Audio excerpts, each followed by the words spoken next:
दोस्तों आज हम पढ़ने वाले class 10th UP board Hindi का बहुत ही ऐतिहासिक चैप्टर जिसका नाम है अजंता, जिसके लेखक भगवत शरण उपाध्याय जी है। तो आइए दोस्तों इस चैप्टर को हम डिटेल से एनिमेशन के माध्यम से समझते हैं। इंसानों ने जिंदगी को मौत से बचाकर हमेशा के लिए यादगार बनाने की कोशिश की है। यही वजह है कि उसने पहाड़ तक काट डाले।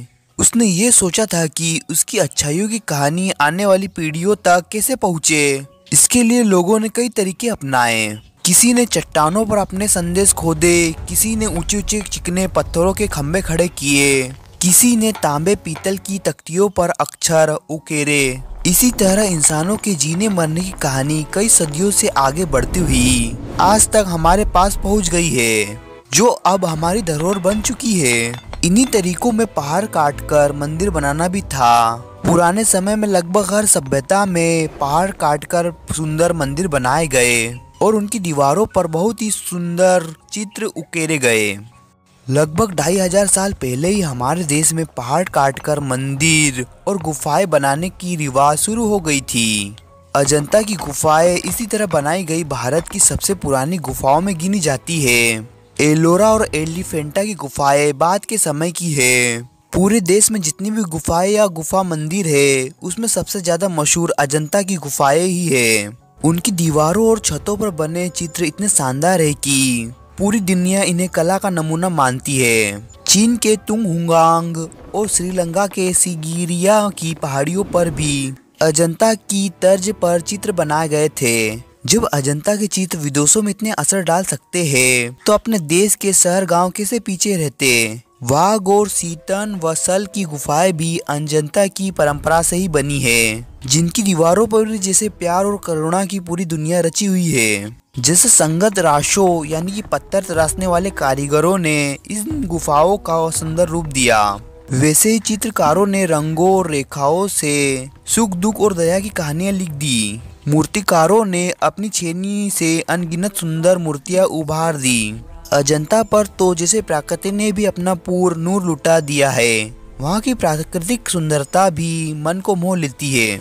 महाराष्ट्र के इलाके में मुंबई और हैदराबाद के बीच विंध्याचल के पूर्व पश्चिम फैले पहाड़ों से जुड़ा एक लंबा पहाड़ी सिलसिला उत्तर से दक्षिण की ओर चलता है, जिसे सह्याद्री पर्वत कहते हैं। अजंता की गुफाएं इसी पहाड़ी श्रृंखला पर बसी है और उसे मानो और भी सुंदर बना देती है।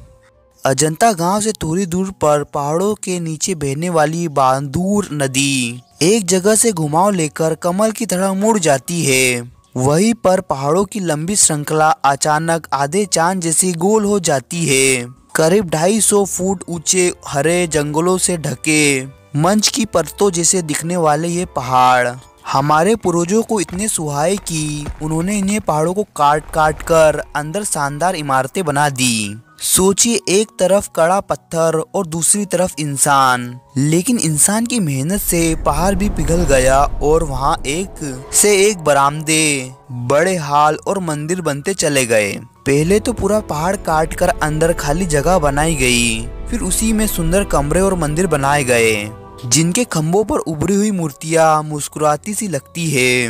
अंदर की सभी दीवारें और छतें घिसकर चिकनी की गई। गरम किया हुआ प्लास्टर पर आचार्यों ने पहले पतली लहराती रेखा से चित्र का ढांचा बनाया और फिर उसमें सारगीदर कलाकारों ने रंग भर कर चित्र में जान डाल दी। इसके बाद दीवारें जैसे खिल उठी और पूरा पहाड़ मानो खुशी से धड़क उठा। अजंता की दीवारों पर मानो पूरा जीवन बरस पड़ा है, जैसे किसी जादुई कहानी का खजाना खोल दिया गया हो।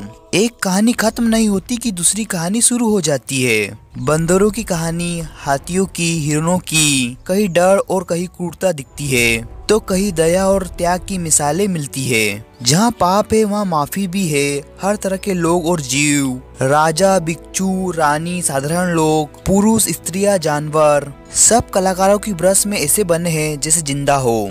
अजंता यह भी सिखाती है कि इंसानियत किस तरह हैवानियत को हरा देती है। बुद्ध का पूरा जीवन यहाँ कई रूपों में बहता है। जन्म से लेकर निवारण तक की कई बड़ी घटनाएं इतनी सुंदर तरीके से बनाई गई है कि देखने वाले बस देखते ही रह जाते हैं। एक चित्र में बुद्ध हाथ में कमल लिए खड़े हैं, चेहरे पर शांति और आंखों में नूर फैला दिखता है।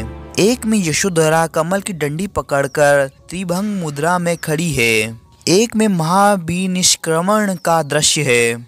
यशोधरा और छोटा राहुल सो रहा है और गौतम घर को छोड़ने के फैसले के साथ थरथराते दिल को संभालते हुए निकल रहे हैं। एक जगह नंद का दृश्य है।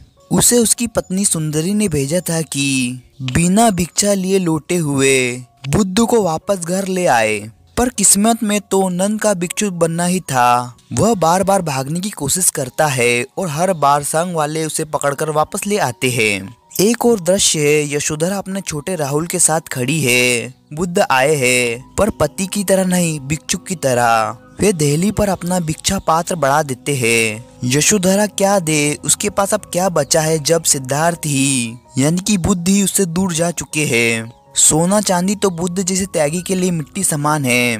उसके पास बचा है सिर्फ एक अनमोल चीज, उसका बेटा राहुल, और वही वह अपना सब कुछ मानकर बुद्ध को सौंप देती है।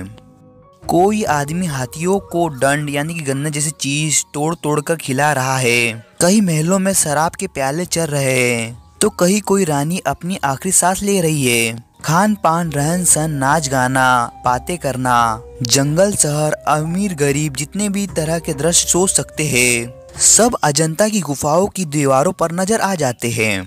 बुद्ध के इस जीवन की घटना तो बनी ही है, इसके पिछले जन्मों की कहानियां भी इन चित्रों में दिखाई गई है। पिछली जन्म कहानियों को जातक कथाएं कहते हैं। कुल 555 जातक कथाएं हैं और उनका बड़ा सम्मान है। इन्हीं में से कई कथाएं अजंता की दीवारों पर बड़े विस्तार से उकेरी गई है। अपने पिछले जन्मों में बुद्ध कभी हाथी बने, कभी बंदर, तो कभी हिरन, और हर बार दुनिया के भले के लिए दया और त्याग का रास्ता चुना। कई बार उन्होंने दूसरों के लिए अपनी जान तक दे दी। इन चित्रों में दिखाया गया है कि कैसे जानवर भी इंसान की तरह समझदारी और नैतिकता से काम करते थे। कलाकारों ने ये दृश्य इतनी खूबी से बनाए कि अजंता की गुफाओं में जैसा पूरा जीवन उतर गया हो। शहर, गांव, महल, झोपड़ियाँ, समुद्र, नदी, घाट, सब कुछ। और यह चित्रकारी इतनी जीवंत है कि देखने वाले दंग रह जाते हैं। हाथियों, घोड़ों और दूसरे जानवरों के जुलूस ऐसे लगते हैं जैसे बस अभी चल पड़ेंगे और अपने काम करने लगेंगे, मानो किसी जादूगर ने उन्हें जगा दिया हो। इन गुफाओं का बनना ईसा के लगभग 200 साल पहले ही शुरू हो गया था और 7वीं शताब्दी तक ये पूरी तरह तैयार हो गई। कुछ गुफाओं में लगभग 2000 साल पुराने चित्र आज भी सुरक्षित है। ज्यादातर चित्र भारत के सुनहरे समय गुप्त काल 5वीं सदी से लेकर चालुक्य काल 7वीं सदी के बीच बनाए गए थे। अजंता दुनिया की चित्रकला में एक अलग और अनोखा स्थान रखता है। इतना पुराने होते हुए भी इसके चित्र बेहद जीवंत, चलायमान और कहानी से भरे हुए हैं। ऐसे चित्र दुनिया में कहीं और नहीं मिलते। अजंता की कला ने भारत को ही नहीं, विदेशों की कला को भी बहुत प्रभावित किया। इसका असर पूर्वी देशों पर भी पड़ा और मध्य पश्चिमी एशिया की कला भी इससे अछूती नहीं रही। दोस्तों, वीडियो अच्छा लगे तो इस वीडियो को लाइक कीजिए और चैनल को सब्सक्राइब कीजिए। Thank you for watching.